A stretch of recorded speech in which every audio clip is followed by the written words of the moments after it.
Hello students, हम लोग पढ़ रहे हैं जेनेटिक्स और जेनेटिक्स के लास्ट क्लास में हम लोगों ने पढ़ लिया था डुप्लीकेट जीन।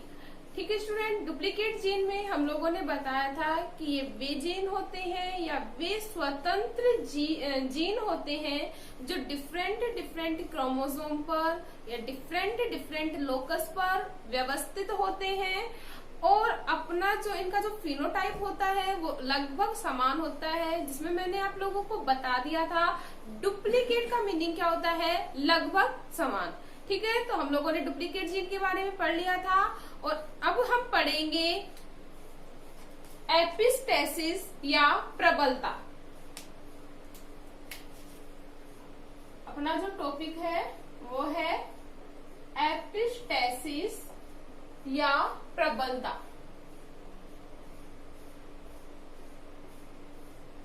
तो देखिए स्टूडेंट, क्या होता है एपिस्टेसिस। जो एपिस्टेसिस है it is a Greek word. ये क्या है? ग्रीक वर्ड है जिसका मीनिंग होता है स्टैंडिंग अपॉन। स्टैंडिंग अपॉन किस भाषा से लिया गया है? ग्रीक भाषा से लिया गया है, या यह एक ग्रीक शब्द है जिसका मतलब होता है स्टैंडिंग अपॉन, जिसे हम हिंदी में बोल सकते हैं ऊपर खड़ा रहना या ऊपर व्यवस्थित रहना। ऊपर खड़ा रहना या ऊपर व्यवस्थित होना। हम बात कर रहे हैं एपिस्टेसिस की। देखिए, epistasis is almost similar to dominance and recessive, जो मेंडल ने हमको बताया था, लेकिन इसमें जो मेजर डिफरेंस है वो क्या होता है वो देखते हैं हम। देखिए, प्रबलता, जैसा कि नाम है डोमिनेंस या एपिस्टेसिस या प्रबलता, मतलब इस जो जीन इंटरेक्शन होगी इसमें जो प्रबल जीन होगा वो अपना इफेक्ट शो करेगा। प्रबल का मतलब जो उसमें ज्यादा कैपेसिटी होगी दूसरे जीन के ऊपर अपना प्रभाव शो करने की, वो अपना क्या करेगा, प्रभाव शो करेगा। और कौन सा जीन कहलाएगा? प्रबल जीन। लेकिन अगर हम बात करें, अगर ऐसा ही है तो फिर क्या डिफरेंस हुआ मेंडल्स लॉ में और एपिस्टेसिस में? तो देखिए स्टूडेंट, जो मेजर डिफरेंस है वो एपिस्टेसिस का वो यह होता है it is a dominant process. इसमें क्या होता है, यह एक प्रभावी अभिक्रिया है, प्रभावी क्रिया है जिसमें जो जीन्स होते हैं वो डिफरेंट लोकस के ऊपर, जो दो एलील्स होते हैं वो डिफरेंट लोकस के ऊपर या डिफरेंट क्रोमोसोम के लोकस के ऊपर व्यवस्थित होते हैं। हम देख सकते हैं जैसे ये कोई क्रोमोसोम है, इसके ऊपर यह कोई बी जीन है वो अरेंज है। डिफरेंट क्रोमोसोम पे दिखा देते हैं, ये कोई बी जीन अरेंज है और ये क्या है, कोई ए जीन। जैसे ये कोई ए जीन है और ये क्या है, बी जीन अरेंज है। इसमें ये जो दोनों ही जीन है वो अपना प्रभाव दिखाएंगे और एक दूसरे के इफेक्ट को सप्रेस करने के लिए पूरी तैयारी करेंगे, मतलब एक दूसरे के इफेक्ट को रोकने की ट्राई करेंगे या कोशिश करेंगे। और इसमें से जो मेन डोमिनेंट जीन होगा वो अपना इफेक्ट शो करेगा, जबकि जो दूसरा जीन होगा वो अपना इफेक्ट शो नहीं कर पाएगा। क्यों? क्योंकि जैसे जो मेन जीन होगा, जो मोर डोमिनेंट होगा, वो इसके इफेक्ट को शो नहीं होने देगा। जैसे मैं कोई भी एग्जांपल ले लेते हैं हम लोग, जैसे P और Q, कोई दो जीन है जिसमें जो Q जीन है वो मोर डोमिनेंट है in compare to P gene. तो जो Q जीन है, P जीन भी अपना इफेक्ट शो करेगा एंड Q जीन भी क्या करेगा, अपना इफेक्ट शो करेगा। दोनों ही डिफरेंट लोकस के ऊपर अरेंज है, लेकिन Q जीन मोर डोमिनेंट होने की वजह से P जीन के इफेक्ट को क्या कर देगा, रोक देगा। यही क्या है, एपिस्टेसिस। क्लियर है स्टूडेंट? अगर मैं डेफिनेशन की बात करूं तो जो डेफिनेशन होगी वो इस प्रकार से होगी कि दो डिफरेंट जीन जो अलग अलग स्वतंत्र क्रोमोसोम के अलग अलग लोकस पर व्यवस्थित हैं, जिसमें जो प्रभावी जीन होगा वो अपना प्रभाव दिखाएगा, लेकिन दूसरे जीन के प्रभाव को क्या करेगा, रोकेगा। क्या कहलाएगा, एपिस्टेसिस। क्लियर है स्टूडेंट, या प्रबलता कहलाएगा। मैंने आप लोगों को बता दिया जैसे ए और बी दोनों डिफरेंट डिफरेंट लोकस के ऊपर प्रेजेंट है। बी जीन मोर डोमिनेंट है इस कंपेयर टू ए जीन, तो जो बी जीन होगा वो तो कहलाएगा एपिस्टेटिक जीन या प्रबल जीन। क्यों, क्योंकि यह मोर डोमिनेंट है, इसलिए यह जीन क्या कहलाएगा भाई, प्रबल जीन। जबकि जो ए जीन है तो डोमिनेंट, लेकिन वो अपना प्रभाव शो नहीं कर पा रहा है किसके ऊपर, बी जीन के ऊपर, तो यह जो जीन होगा वो कहलाएगा हाइपोस्टैटिक जीन। क्या कहलाएगा भाई, हाइपोस्टैटिक जीन। मतलब जो प्रभाव दिखा रहा है वो प्रबल जीन होगा, जबकि हाइपो का मतलब हम लोग दो वर्ड्स पढ़ते हैं, एक हाइपो और दूसरा हाइपर। हाइपर का मतलब ज्यादा, हाइपर का मीनिंग क्या होगा भाई, ज्यादा, जबकि हाइपो का मीनिंग क्या होता है, कम। तो कम है, हाइपो का मतलब कम, मतलब यह जीन क्या होगा, कम प्रभावी होगा इन कंपेयर टू प्रबल जीन। ठीक है, तो ये थी अपनी डेफिनेशन। वापस रिपीट करती हूँ, कौन सा होगा, प्रभावी जीन अपना प्रभाव दिखाएगा, अलग अलग लोकस के ऊपर क्या है, व्यवस्थित है, दूसरे जीन के प्रभाव को क्या करेगा, रोकेगा। इससे ही क्या कहा जा रहा है, एपिस्टेसिस। अब बात करते हैं, जो एपिस्टेसिस होती है वो होती है टू टाइप्स की। एपिस्टेसिस कितने प्रकार की होगी भाई, या प्रबलता जो होती है वो होती है दो प्रकार की। एक होती है डोमिनेंट एपिस्टेसिस या प्रभावी प्रबलता, जबकि दूसरी होती है वो होती है रिसेसिव एपिस्टेसिस या अप्रभावी प्रबलता। इतना क्लियर है। अब हम फर्स्ट पढ़ते हैं डोमिनेंट एपिस्टेसिस के बारे में या प्रभावी प्रबलता के बारे में।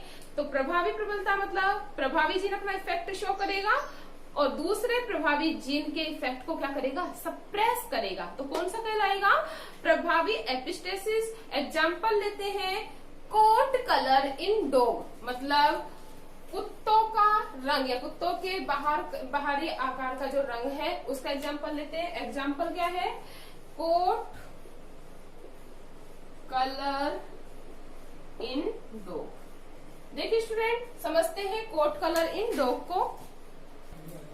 देखिए, जो कुत्ते का जो कोट है या डॉग का जो कोट है, इसमें तीन कलर पाए जाते हैं। कौन कौन सा, फर्स्ट है व्हाइट,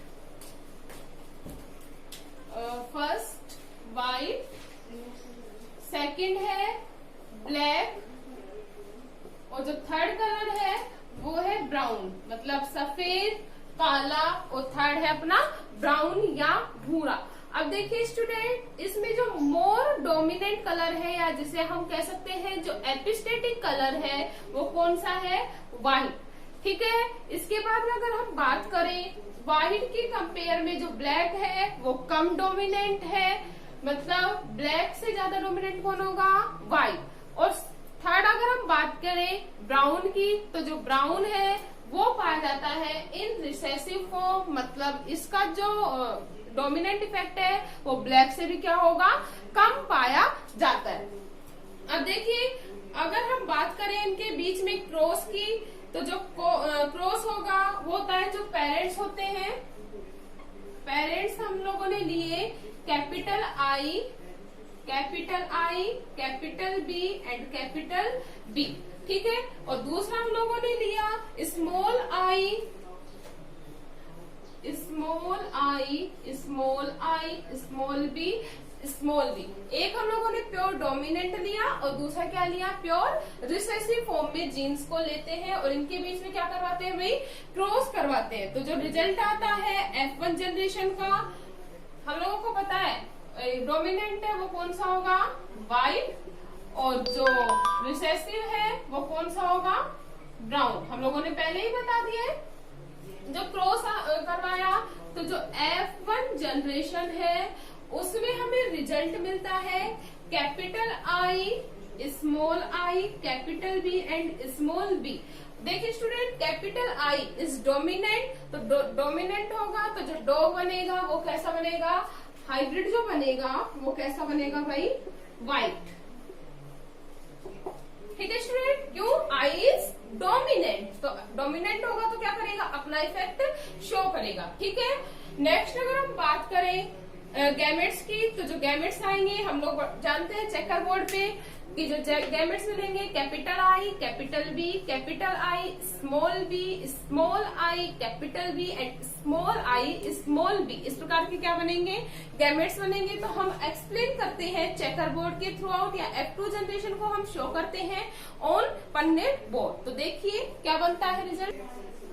तो देखिए स्टूडेंट, हम लोगों ने चेकर बोर्ड बना लिया है और चेकर बोर्ड में हम लोगों ने डिनोट कर दिया, हम लोगों को पन्नेट बोर्ड बनाना आता है, capital I, capital I, capital B. ठीक है, सेकंड हमें मिला capital I, capital B and small B. Okay, ऐसे ही हम लोग कंप्लीट चेकर बोर्ड का क्या कर लेंगे, फॉर्मेशन कर लेंगे। अब हम आपको बता देते हैं, मैंने आपको पहले भी बताया, capital I is more dominant, और वो किसके लिए रेस्पॉन्सिबल होगा, व्हाइट के लिए। कैपिटल आई किसके लिए रेस्पॉन्सिबल होगा भाई, व्हाइट के लिए।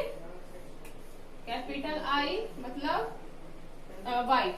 ठीक है, दूसरा बात करें कैपिटल बी की, तो जो कैपिटल बी होगा, व्हाइट से कम डोमिनेंट कौन था, ब्लैक, तो कैपिटल बी किसको डिनोट करेगा, ब्लैक को। और अगर मैं बात करूं थर्ड स्मॉल आई, तो स्मॉल आई इज रिसेसिव। ठीक है, तो ये किसे डिनोट करेगा, ब्राउन को। हम लोगों ने पहले ही बता दिया था कि जो रिसेसिव होगा वो स्मॉल आई के द्वारा क्या किया जाएगा, उसे डिनोट किया जाएगा। तो देखिए स्टूडेंट, हम लोगों ने बना दिया, जहां कहीं भी कैपिटल आई या कैपिटल बी दिखेंगे, capital I is symbol of white. ठीक है, तो कैपिटल आई के द्वारा हम व्हाइट को शो करेंगे। जहां भी हमें ब्लैक बी दिखेगा वहां हम जहां भी कैपिटल बी दिखेगा उसे हम किसके द्वारा डिनोट करेंगे, ब्लैक के द्वारा। और लास्ट जो स्मॉल आई बचेगा उसे किसके थ्रू डिनोट करेंगे, ब्राउन के द्वारा, because I is recessive, small I is recessive. तो देखिए कैपिटल आई, कैपिटल बी, तो ये क्या बनेगा, व्हाइट। हम लोग देख सकते हैं ये भी क्या होगा, व्हाइट, ये भी व्हाइट, ये भी व्हाइट, क्योंकि सभी जगह क्या है, कैपिटल आई। अगर हम बात करें स्मॉल आई और कैपिटल बी, स्मॉल आई और कैपिटल बी, तो कैपिटल बी जो होगा वो क्या होगा, डोमिनेंट। याद रखना स्टूडेंट, क्या होगा, डोमिनेंट। कैपिटल बी किसके जीन के इफेक्ट को सप्रेस करेगा, स्मॉल के, तो ये क्या बनेगा, स्मॉल आई के जीन को सप्रेस करेगा, तो ये जो बनेगा वो क्या बनेगा, ब्लैक, क्योंकि ये क्या है, कैपिटल बी। ध्यान से देखना वापस से, और ये क्या है, कैपिटल बी और कैपिटल आई, तो capital I is more dominant in compare to capital B, तो ये क्या बनेगा, व्हाइट। ये भी क्या बनेगा, व्हाइट, और ये भी क्या बनेगा, व्हाइट। इसी प्रकार हम देखें इसमें भी क्या है, small I, capital B, small B, तो कैपिटल बी जो है वो कैसा बनाएगा, वापस से ब्लैक।